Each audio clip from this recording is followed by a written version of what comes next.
Okay, we're going to do a little test here and see what happens with some presented footage for my channel.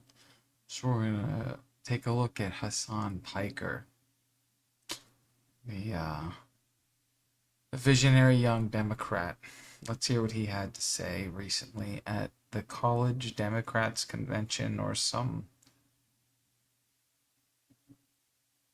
cool like that. Let's see what he's got to say. What an honor to be here. Thank you so much for having me, College Democrats of America. It's a great honor to be here in the heart of the American empire, in the belly of the beast, speaking to the future activists of the Democratic Party, but as an outsider currently pushing for an insurgency. To be honest, when I first got the call from this organization, I first said, I don't know what that is, I'll be honest. I apologize. And then they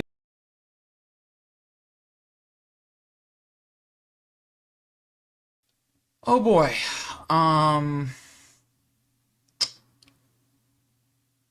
This guy, he cosplays as Chairman Mao, he cosplays as Fidel Castro, he cosplays as an adult human being, he cosplays as a political visionary or even an intellectual.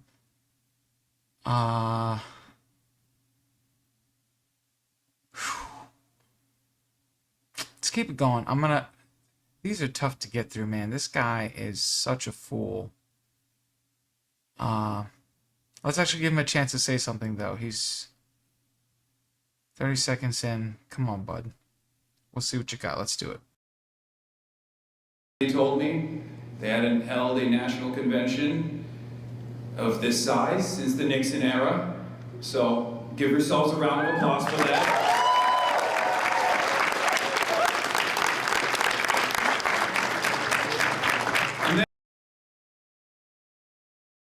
Whoa, whoa, whoa, whoa, whoa, whoa, whoa, whoa, whoa, whoa, whoa, whoa, whoa, whoa, whoa.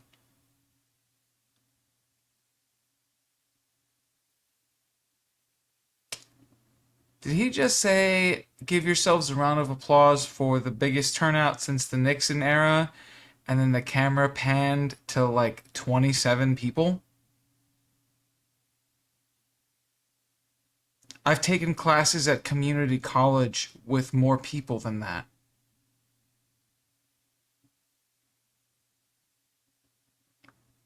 I kind of feel like a fool now for reviewing this.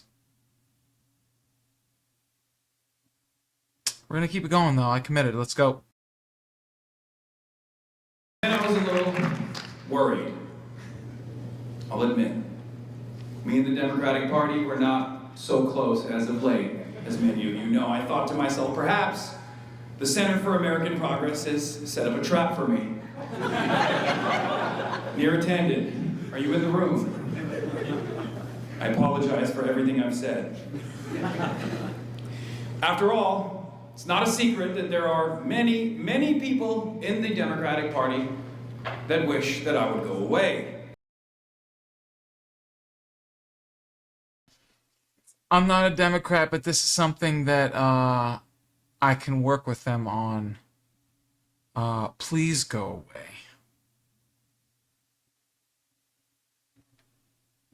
Please.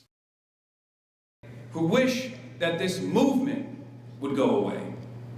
Well, I'm here to tell you, we're here to stay.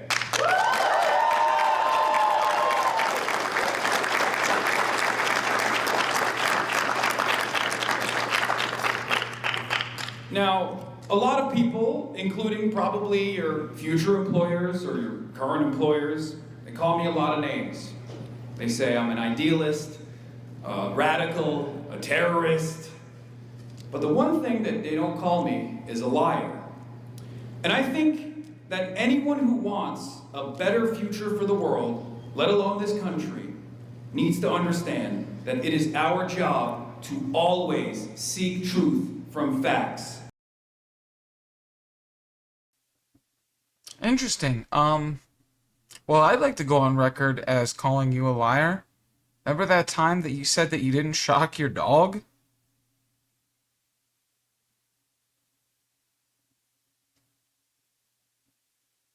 Why don't you separate truth from facts on that? You terrorist. Nah.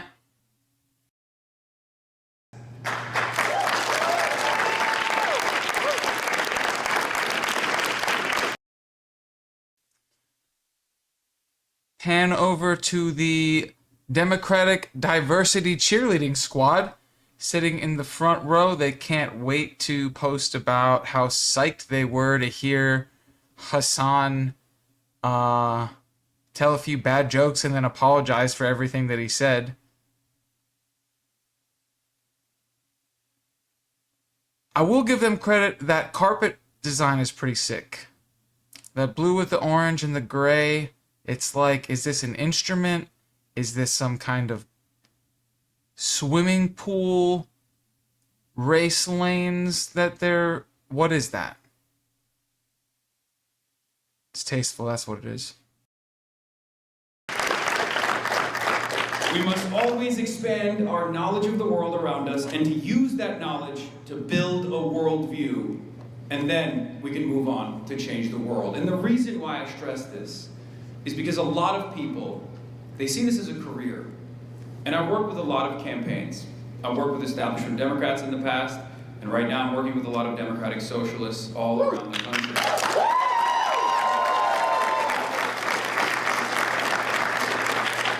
And the one difference that I always see is moral conviction.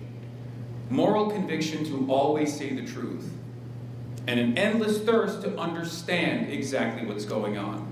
We have a lifetime of social conditioning that has guided our lives, that has motivated the way that we see the world.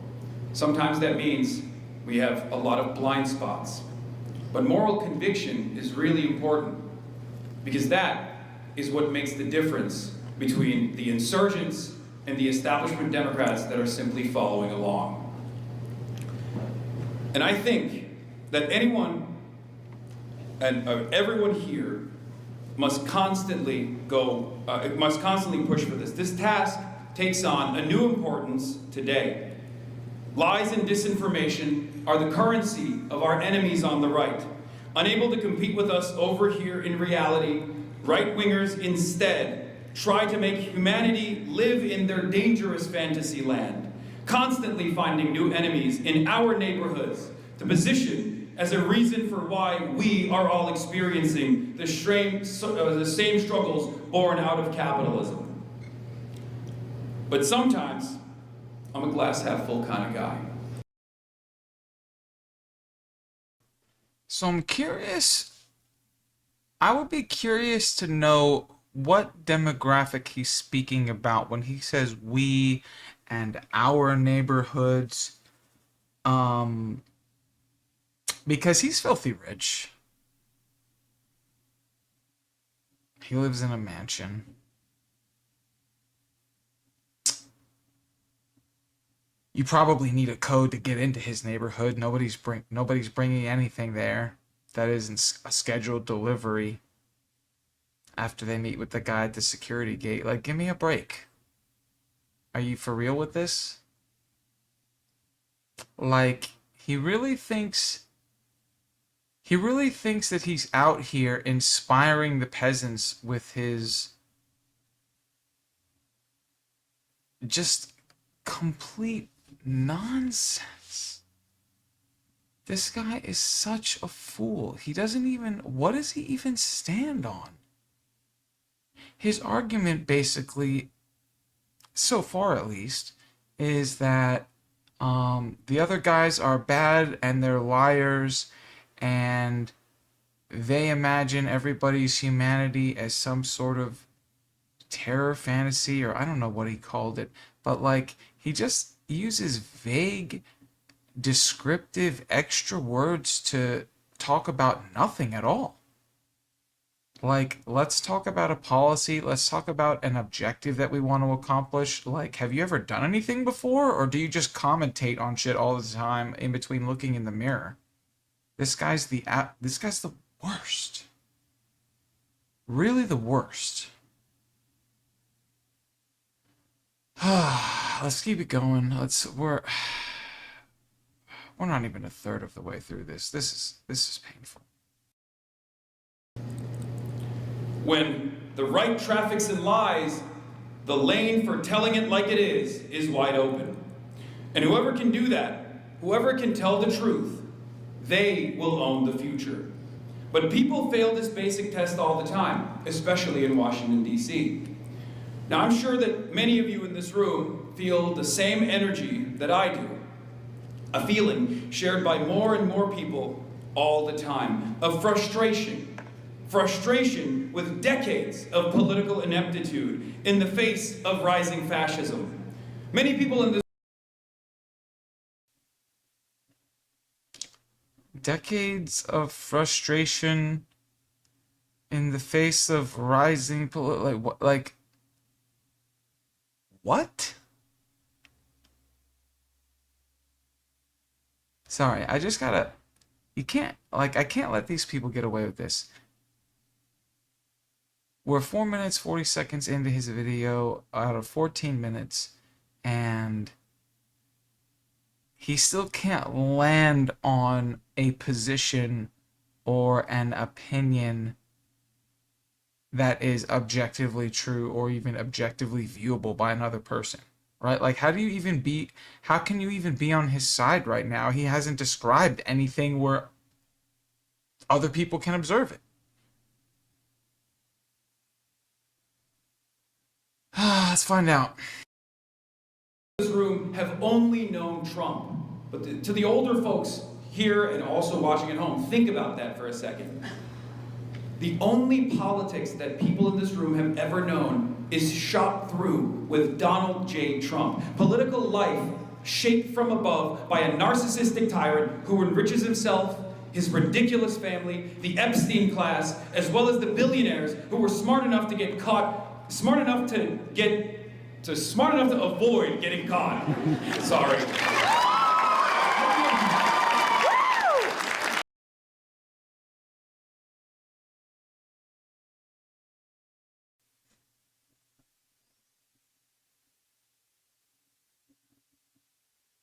There is not 1 microgram of testosterone anywhere at this entire convention.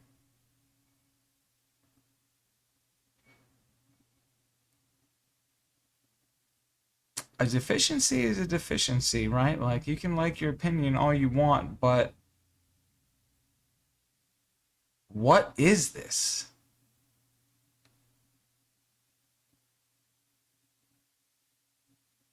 Also, side note, never trust any person in any capacity wearing glasses like these. Never trust them. They're not to be trusted. As well as the billionaires who were too smart to get caught going to Little St. James, and even a billionaire who was uninvited from Little St. James Island because his lives were that atrocious for the pedophiles. Although American politicians have never been much at truth-telling, for over 10 years, the terms of our discourse have been set by a megalomaniacal pervert. The late writer Mike Davis summed up our situation well in his final published essay a few years ago. He said, "Unlike the high Cold War when politburos, parliaments, presidential candidates, and general staffs to some extent balanced megalomania at the top, there are few safety switches between today's maximum leaders and Armageddon. Never has so much fused economic, media, and military power been put into so few hands." Now, that's a true statement. Of course, it's not of Hassan's origin. It's written by somebody who, actually knew what was going on or had a reasonable idea. It is a shame that our justice system, our legislative system, and our executive branch are completely corrupted. I mean, top to bottom, side to side, it's ridiculous. And you know, we're subjugated by our media to the extent that people are criticized for not liking something. Like now we live in a world where movies come out, and if they're not breaking records, the stars of the movies get to come on a podcast and complain about how the fans are, you know, misogynistic or something. So it's right. It's always the fans' reason and never the fact that they're just trying to shove all this slop down people's throat using a one giant funnel, and nobody wants it. Nobody wants it, and it's, you know, it's coming in TV shows, in music, in all of politics. It's almost inescapable, and it's suffocating. And people like Hassan are not helping. That's an important keynote. He is an influencer. He's just somebody who needs nonstop attention. And when video games were no longer cool, he became some edgelord communist who shocks his dog and complains from his mansion about how terrible things are for people that he imagines himself to be when he's bored. Also, he's wearing the standard issue glasses of somebody who wants you to see them. The glasses aren't for him to see. The glasses are for you to look at him so you can appreciate how great him and his glasses look. All these people that have glasses that are like so big they can see into the future, they're not wearing those to help them see. They're wearing those because every single part of their existence needs to drive attention towards them because they are just a void that it's like a black hole inside of them. It just sucks everything in, and there's nothing ever comes out. Like nothing good has ever come out of this person's mouth. He's the worst. He should go. They should deport him. They should deport his uncle. Get him out of here. What are you doing here, dressed up like Chairman Mao talking to college kids? Quoting somebody else. The only thing true about this guy is that he's a piker. Definitely 100% a piker. To you, young people of America who have chosen to enter the world of electoral politics, I know that you have grown up in this degraded era where bigotry and deceit are so blatantly rewarded in society. An era in which our rulers would rather choke us with wildfire smoke than re-examine how our way of life damages our planet, the only home we'll ever know.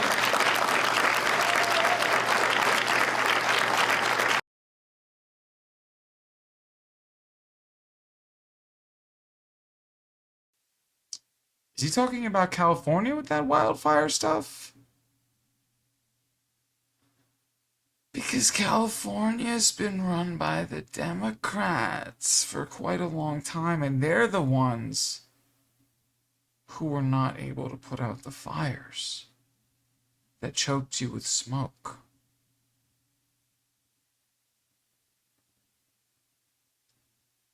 Food for thought. This wretched era in which the third world is staring down disaster because of the upheaval caused by ours and Israel's war on Iran.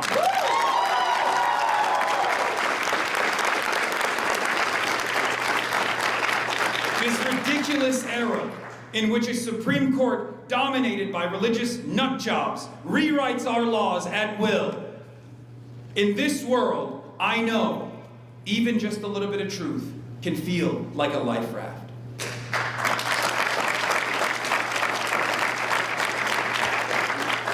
It's why so many of you are in this room because you meet other people like yourselves and you talk about these problems together and you feel both less alone and closer to the truth. Now, it's fair to say, as I've repeated over and over again, as you all know, that I am not a friend of many people in the Democratic Party. But that's okay. In politics, if you're everyone's friend, then you're no one's friend.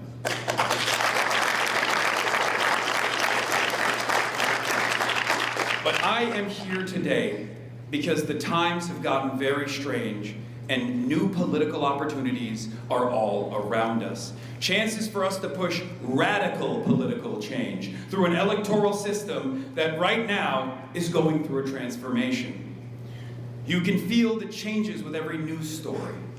This sense of backlash that's in the air. Inflation is not under control. Data centers that no one wants are taxing energy grids, fueling an AI bubble that may not really replace you, but will get you laid off regardless. It seems like every week, our masked Gestapo, ICE, kills another innocent person. In all my years, I don't remember seeing this much blood on American pavement.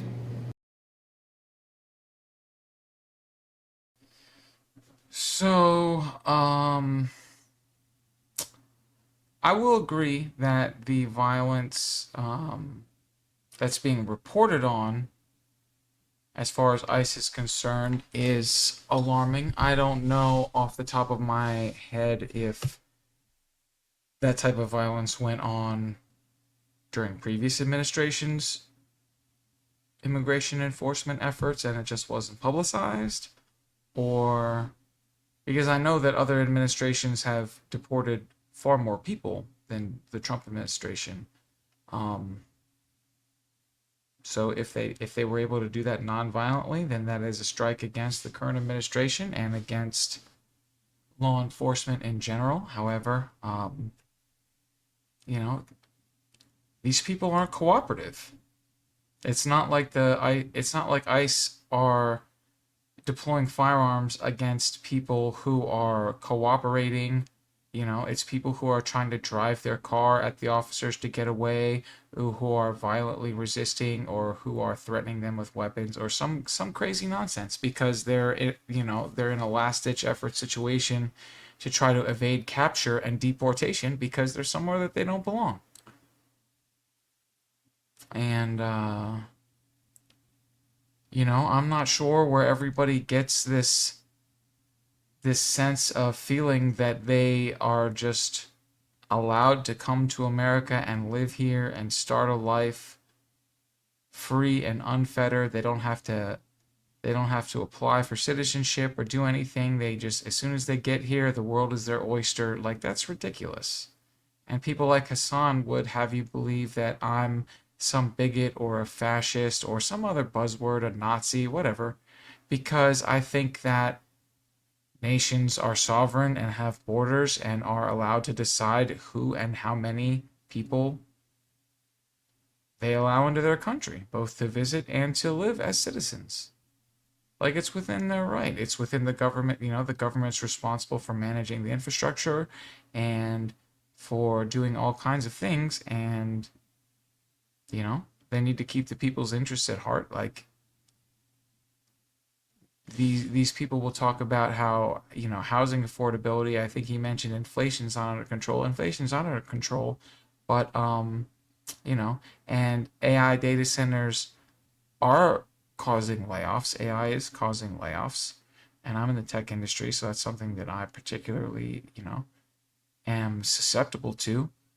And yet, I would, if I had to choose between getting rid of illegal people who are in our country who don't want to conform to our way of society, don't want to participate in it, actively criticize it and condemn it and call for violence, or data centers, that's an easy choice. Give me the data centers. Easy choice. So, now I don't think the data centers are a good thing, to be very clear. I think that some are necessary. The amount that they're building is not necessary. And the callousness with which they're pushing this initiative is, it's almost like all these companies have all this money and they just have to spend it before it becomes worthless. So they're putting, everybody has their own data center now. They're putting up data centers like Buc-ee's. And that's not really the move, I don't think.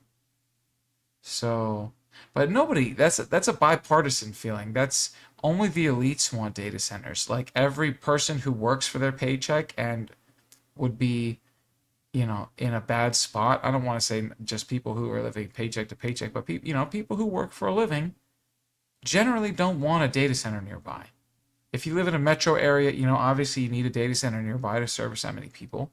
And we need data centers sporadically throughout our nation to support all of that activity and to sort of spread things around. Redundancy, all that stuff helps. But we don't need one on every street corner. Data centers should not become the new Starbucks. So, moderation and, having a little bit of responsibility would be ideal, but those profits, man, gotta get them. So I guess I agree with him on that, although that's like agreeing that air is beneficial to humans. You know what I mean? Like, I don't feel like that's a take that he gets credit for. Anyway, let's keep it moving. I feel like his expression right now, like, I can barely stand this.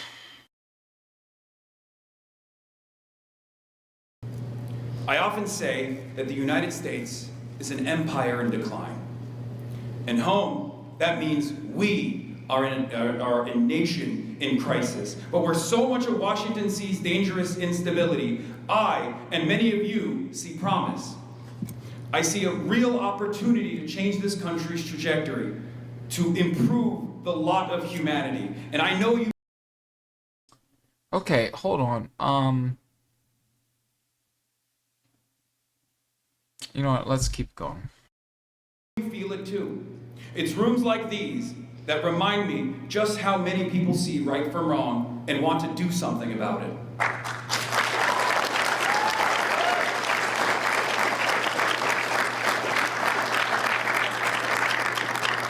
All around the country, we're getting real fighters elected. Fighters who see the crisis and can describe it in clear and truthful terms. This means demanding an end to the endless wars, an end to profiteering off of health care, an end to the rule by people who put the interests of capital over the interests of the working class.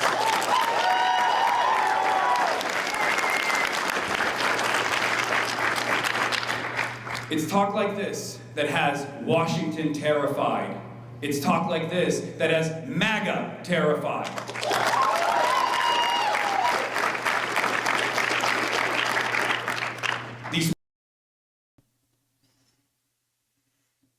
Yeah, boy, I am petrified. I wouldn't exactly call myself MAGA.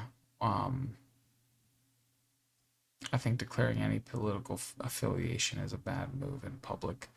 But I'm definitely on the other side of the line that this guy has drawn.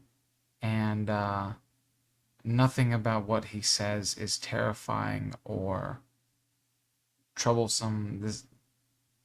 This guy's a clown. Hassan, if you ever see this, you're a clown. Clown. People in hate movements who try to control our lives are most afraid of popular action, of democracy, of the people. They're afraid of us because of the simple fact that there are more of us than there are of them. There always have been, and there always will be.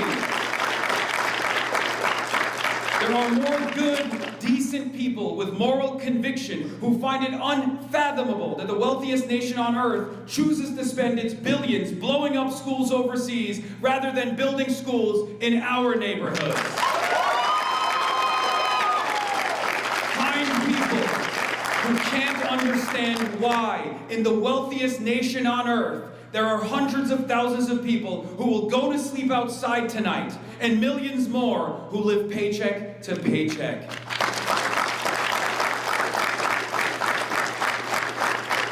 Hardworking people, frustrated that an honest day of labor delivering packages, cleaning counters, or teaching children is no longer enough to take care of a family or own a home. All the while, the world's wealthiest man sits around tweeting racist screeds and unfunny jokes as people grow his net worth into the trillions. I should add that none of this is an accident. The inequality is the design of our system. When you see broken downtowns in a state of disrepair, or potholes that never get filled, or homeless people suffering in the streets, remember, this is the design of our system. Okay, cool. What about all the NGOs, though, and all of that money that was for the homeless in California that Gavin Newsom and the gang stole? And then just did one of these when somebody asked him about it. What about that, Hassan? What about when the Democrats stole billions of dollars from the homeless and then didn't give anything to them, Hassan?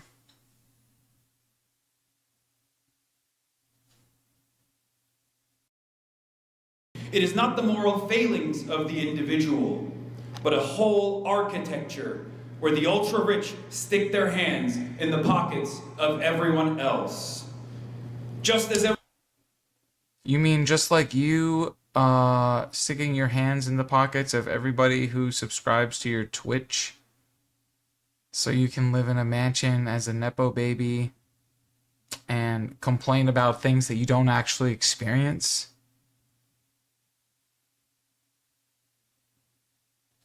Sorry, no, I keep interrupting you. That's my bad. My bad.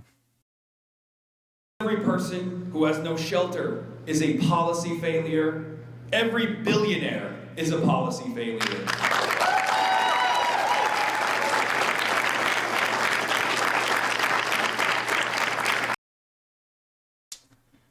I just don't understand this. Every billionaire is a policy failure. Why is wealth the only demographic that people seem to be upset about? Why don't we call it a policy failure when there are rocket scientists out there, but the majority of people graduating now can't read? That's a policy failure. That's a disparity in knowledge and intellectual capability, which is arguably much more important than dollars. But all you care about is money because that's all they're obsessed with. That's all they're interested in, is funneling money into their own pockets. Where do you think all that money for the homeless in California went? It didn't disappear. They didn't lose it in a landfill. They stole it. They steal elections. They steal donations. They steal votes. Everything. They steal punchlines. They are the biggest hypocrites. I can't say they're the biggest hypocrites. The Republican Party's pretty hypocritical. They're both pretty bad. American politics is pretty trash. But Republicans don't show up in costume most of the time. Like, this is really something. This is really something. This is special. This is a treat. This is a treat. This is why I'm reacting to this, because this is the extra step, the icing on the cake that the Democratic Socialists of America are willing to give to us, the working class who live paycheck to paycheck. So I should be enjoying this. I'm going to enjoy this.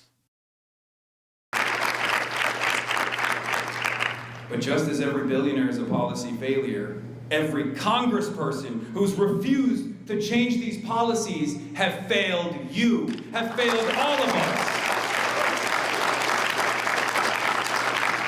We have placed corporate interests above the interests of the people. I say no more, and we say no more.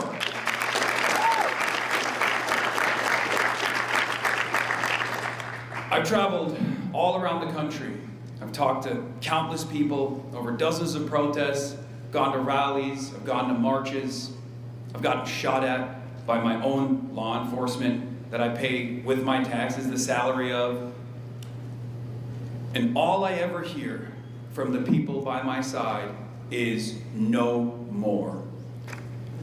And not just, thank you. And not just the no more to Trumpism, but no more to the Democrats who compromise, who conciliate, and who betray us.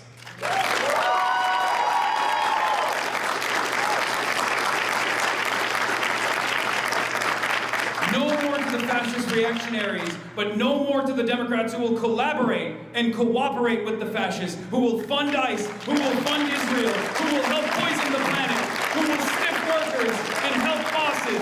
We don't need those Democrats anymore. In fact, we have a message. We are coming. We are unbossed. We're unbought. We're unbound. And we will become undeniable.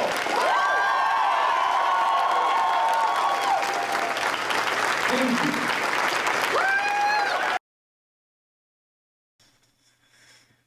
Yeah, no more about sums it up.